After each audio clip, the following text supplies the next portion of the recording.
going to show you how I sew a fabric mask. I have my pattern pre-cut. I'm going to link the pattern. This top part is the nose part, the bottom part is the part that goes around the chin. So I'm going to sew the right side to the wrong side, which is kind of weird, but that way you're getting the right side of the mask and the wrong side of the mask, and it's usually pretty clear which is which is probably helpful. So all I'm going to do first is, I'm not using any pins, I'm just holding it, and I'm going to sew a 1/2 inch seam allowance around my mask.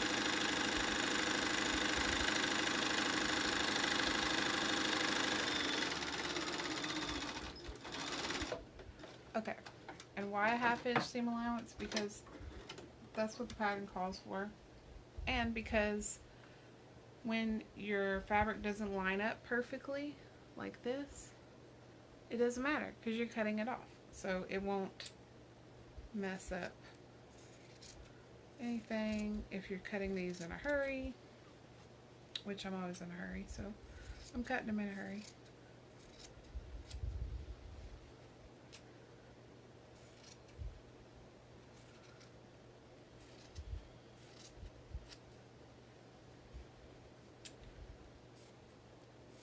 I'm trimming my seam allowances in half. I really like seam allowances that you can cut in half when you trim them. It's easy to figure out. Some of my favorite patterns have 1/2 inch seam allowances and you cut them in half to a 1/4 inch.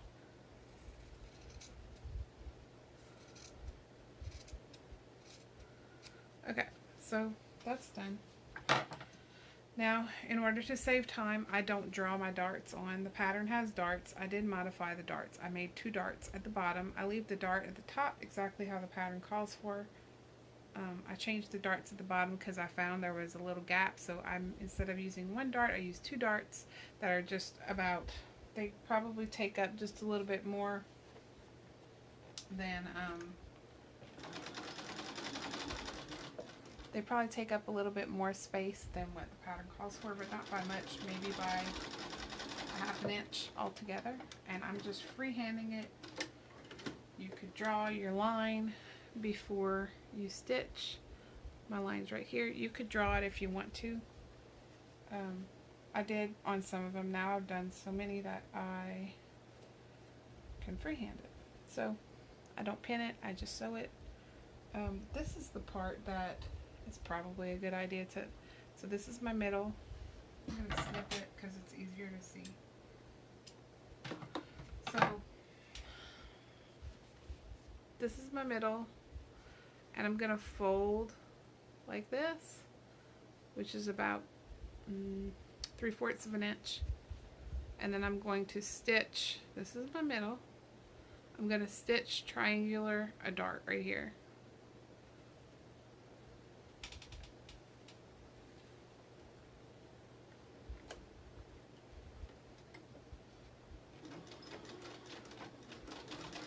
Again, you could draw it with a fabric marker. I can show you on the pattern how much of a dart it is. I can show you where I put it. It's like this. It's just like a little smaller. It's definitely way smaller than the beginning one. So again, I'm folding it. This is my middle. This is where I'm folding it. It's about 3/4 of an inch. And I'm going to sew a triangular line across right here.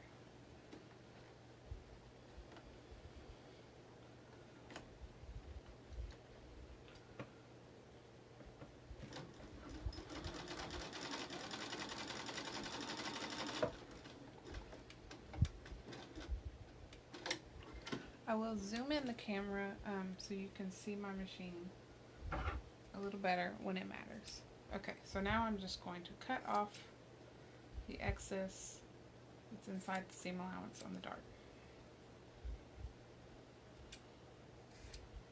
I am cutting and letting it fall on the floor because that's just how I do. Maybe I'll sweep it up later. Maybe not. Probably not. Probably, you know, in a day or 2 days or 3 days.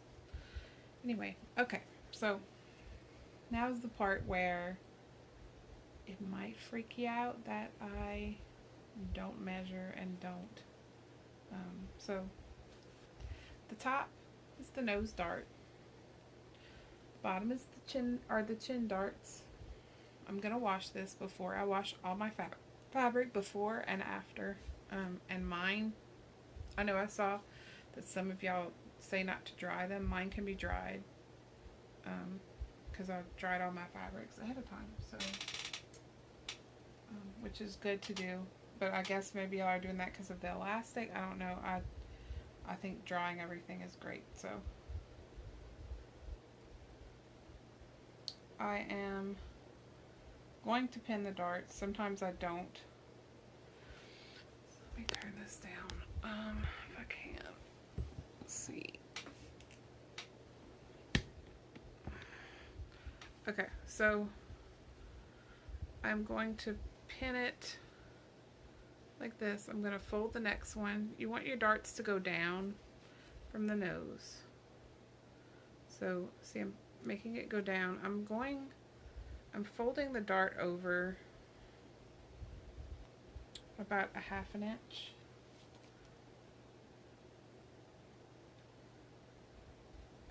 Give or take, because I can kind of tell when I'm getting to the third dart how close I am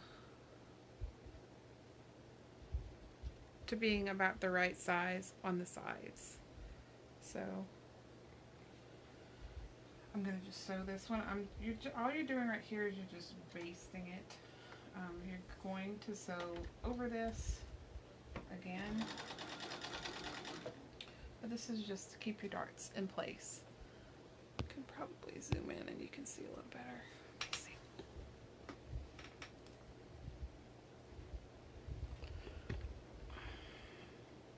Let's see. There you go.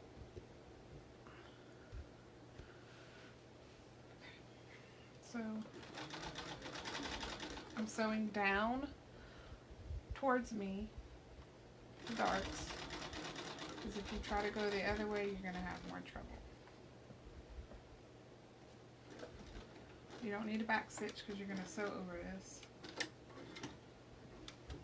So, like that. And this, on the other side, I'm going to fold it over, going down. That's why I redid it. This is the nose at the top.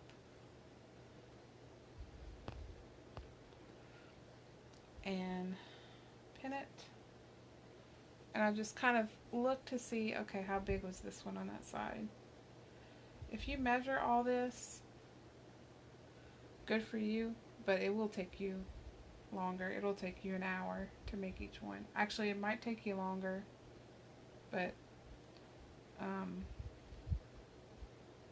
I'm just basically trying to cut down on the time it takes me to make them. Okay, so I'm going to zoom in again. So, since I want to sew down, now I'm going to sew on the other side of my foot. I'm just basting. You could put your stitch length up if you want, but I'm not removing any of my basting threads, so it doesn't matter.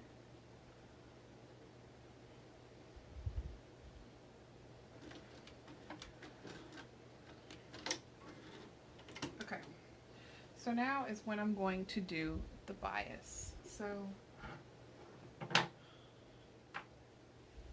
I need to bind this edge right here on the sides. This is how I'm doing it. I'm going to bind the edge of the sides. So I need 2 pieces of bias. All my bias is what the pattern calls for. It's an 1.5 inches wide, and I made them in 45-inch strips, and then I have one strip that I'm kind of going off of and cutting a little smaller piece to bind the sides. And yes, you could follow exactly what she says, but I am just eyeballing and going. So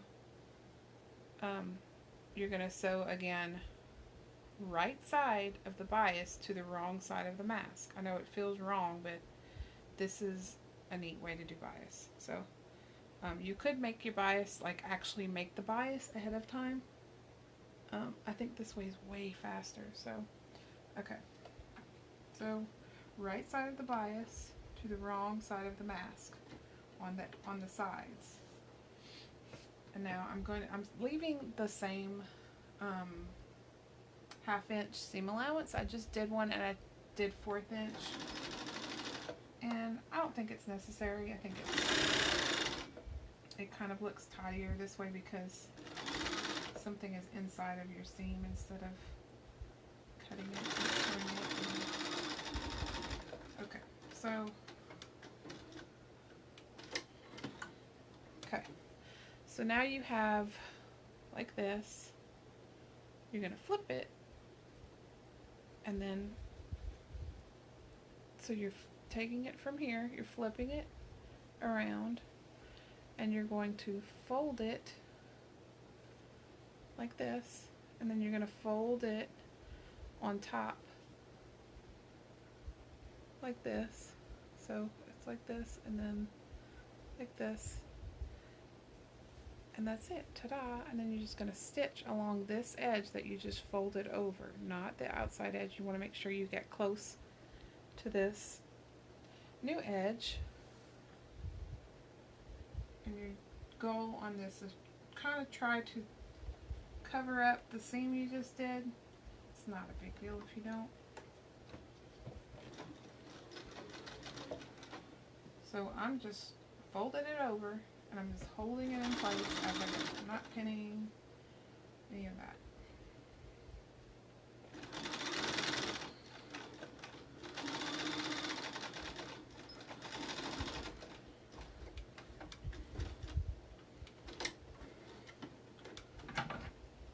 Alright, so I am going to cut the edge, cut this edge,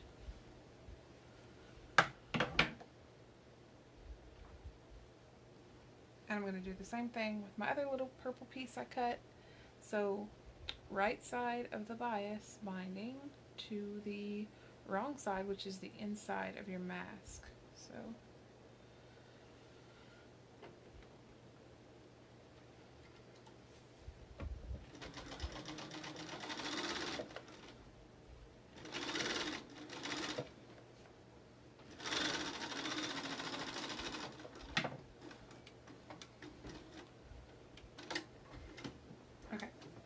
So flip it over, same thing, folding it over and folding it again. It's like you're, I don't know, you're sandwiching it in between, you're sandwiching your seam in between your bias. And this is how I sew on my regular bias anyway. Like I sew it the same steps. So I'm just literally just saving myself time instead of making it ahead of time. That's my dog making the noise, by the way. She likes to sleep under my embroidery machine, which is next to me. And she decided that she's had enough and she wants to get out. Okay, so this is what your bias looks like on the side. this is the part that takes the longest. So I'm going to get another strip. I have a stack of strips over here that you can't see. It's my serger right there. But this whole stack of strips that my friend Danielle tore for me because I cheat, and instead of cutting them with a rotary cutter, I cut it, I snip it, and then I rip it. It's a dangerous game, but because it could come out crooked, it could come out a little too big, a little too small. But it's so fast, and I don't like to rotary cut. So the cheaper the fabric, the worse it usually comes out when you rip stuff. High quality fabric is gonna rip perfect like every time. It's so nice. But so yeah, these are about 1.5 inches wide, and they're 45 inches long because they are the width of the fabric. So the same thing, I'm going to sew right sides of bias to the wrong side of the main fabric inside of your mask. So right side to the inside of your mask. So I'm just gonna go to this edge right here because I'm not pinning anything, and I'm just trying to save time. Again, with a 1/2 inch seam allowance. I'm just sewing it, my bias to the mask, right side bias to the wrong side of the mask.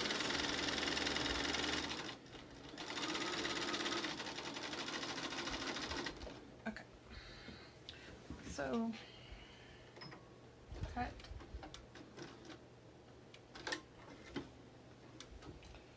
Okay, so I am now trying to not zoom out my camera.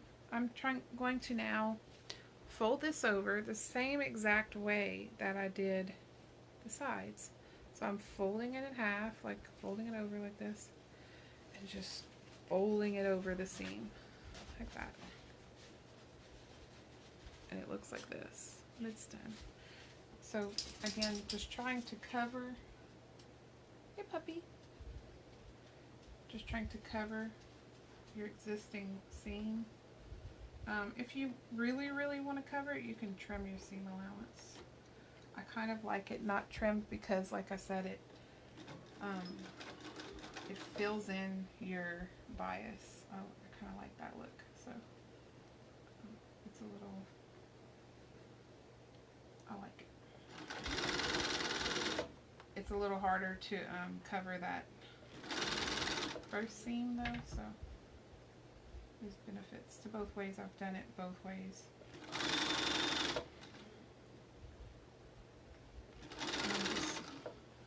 Can probably get you a little closer. I am just folding it as I go.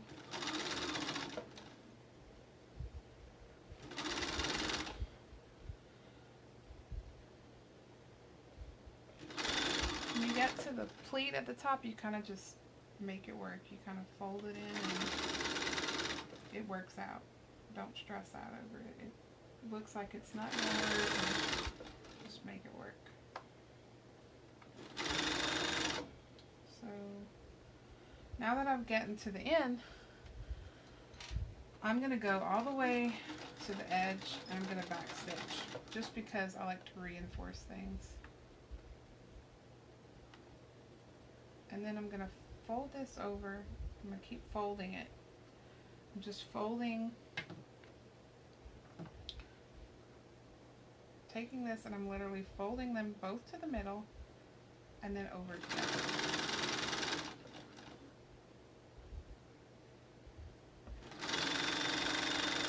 It's literally just like the bias you buy in the store. It's just like single fold bias.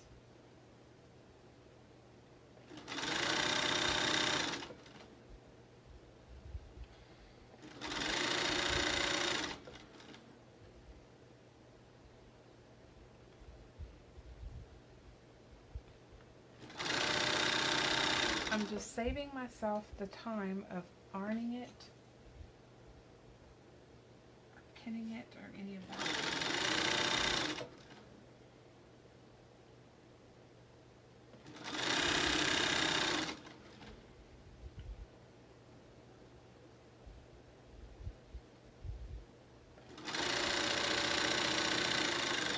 Okay, now when I get to the edge, I don't need to fold my edge under because I'm on a selvage, and a selvage isn't going to fray. The selvage is this end of the fabric right here that's on the edge. If I didn't have it like that, I would just fold it over like this and then fold it over again. So I'm making it have a finished edge. You don't want a raw edge there because it might fray. If you have a raw edge, just zigzag over the ends to finish it off.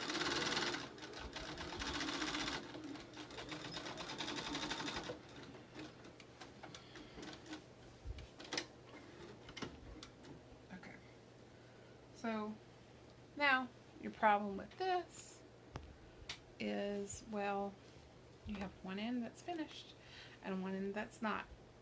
But the reason I do it that way is because if I started on this end, I'd have more trouble because I haven't already started my fold 1 and 2. It doesn't like to start sewing on the edge right there. If I had a walking foot on, it would probably be good, but I don't. So anyway, I'm gonna now go to this side. I'm sewing on the opposite. I'm sewing on the wrong side of my fabric. Just flipped it over, and I'm gonna do the same thing. I'm going to start the edge of my mask, overlapping my stitches that I've already made. Fold them over. Like I said, this is the most time-consuming part still, but I like how adjustable this mask is. Doesn't matter how big your head is. I don't like elastic because I have a sensitivity to latex. I'm not allergic, but I know there's 100% cotton elastic, but I'm still sensitive to how rough it is, and I use elastic, but I have to make sure it's encased to use it. 100% cotton elastic will wear out faster than elastic that has something else in it, whether it's polyester or latex or whatever. 100% cotton elastic won't have as much recovery as the other one. So to the end again. I'm not going to finish the edge since, like I said, I am on the selvage. I did earlier. See right there, it kind of went a little wonky, but it doesn't matter. Back stitching at the end. Okay, so now I have one part done, the top part's done. So now we're going to do the bottom part. So I'm going to take another bias and repeat.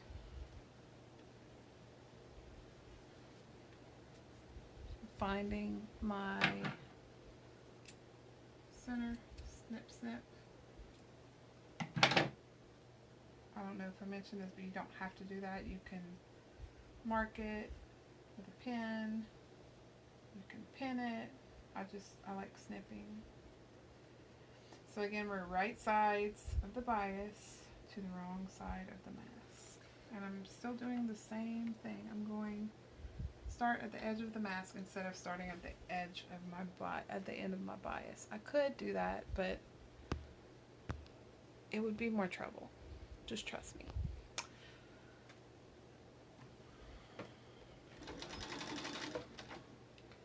So I'm sewing a 1/2 inch seam allowance.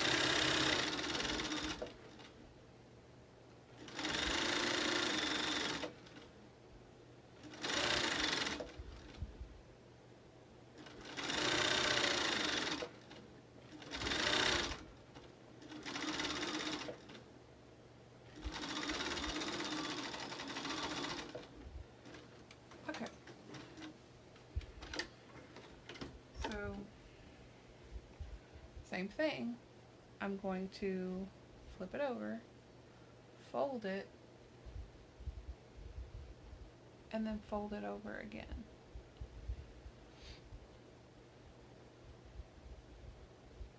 It's kind of like if you do, well, it's kind of sort of opposite, but it's kind of like if you do hems and you don't pin it. You just kind of do it by hand. I know some people are probably like, oh, I can't do that, or I don't want to do that, but it's so much faster if you're making bias. Unless you have a bias making machine, which I so regret not buying when they were on clearance at Hancock back in the day, because they don't have them anymore.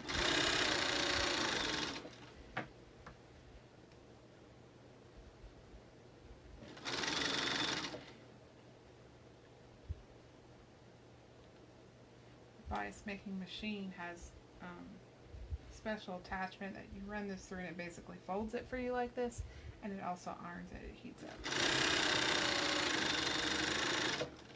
I've tried bias feet, and while I like those, I haven't used one in so long that I didn't want to take the time to relearn how to do it. It's not the easiest thing to get. You have to get like all your adjustments just right. I have one for my serger that's really good. It's from actually for the cover stitch part of my serger, but I haven't used the cover stitch in a long time, so again, I don't want to take time to do it. And this is pretty quick. So when I'm right here, I'm going to fold it over. I'm folding both sides to the middle, and then I'm folding them together. And once you start it, it's really easy to see what you gotta do.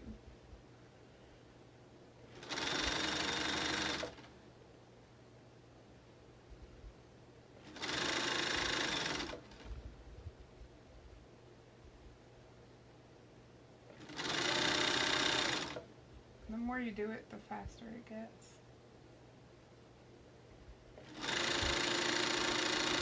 And if you put on like a special foot to keep your seam allowance straight, that would probably be good too. But even though I bought a Bernina for the feet, I travel a lot with my Bernina around kids, and Bernina feet are very expensive, so I've come to learn to just use my one foot, so I don't have foot to lose or foot to go missing. So my seams aren't perfect, but most people won't be looking at that. I have made a couple that I'm like, questionable, but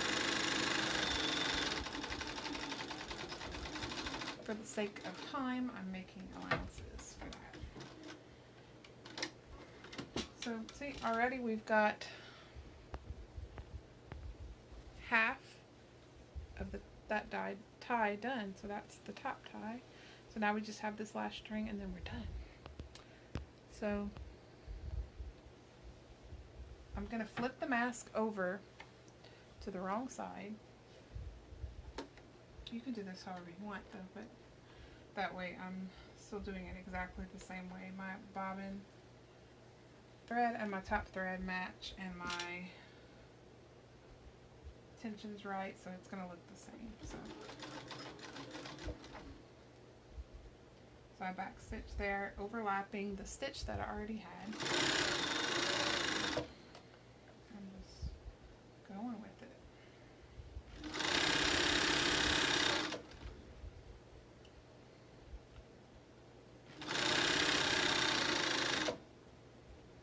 Folding it over as I go.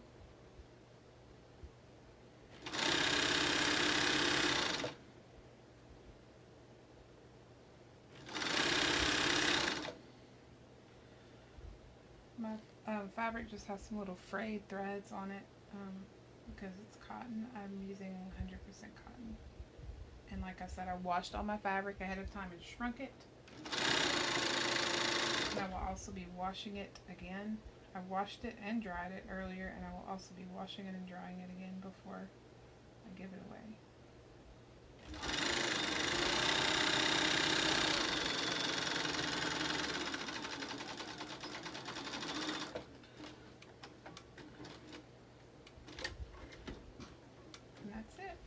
going to trim the threads eventually. There's some little stray threads, but I'm not going to trim it right now. And I am going to show you maybe how it fits. So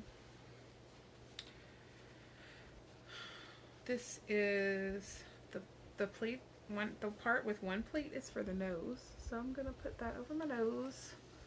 I'm gonna tie it. I have thread everywhere on my shirt. I have a big head, so keep that in mind.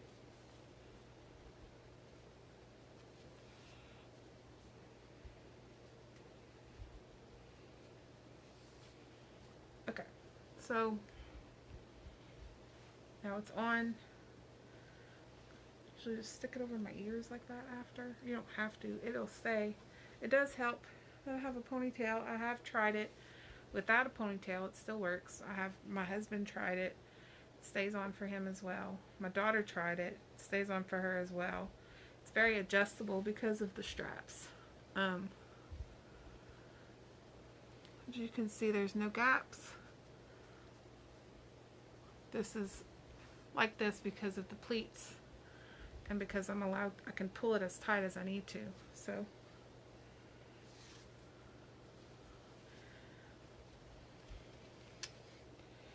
there you can see how I make my mask. I hope it's helpful. Now I just have to trim all my little threads. I try to do that. Probably doesn't matter, but there you have it.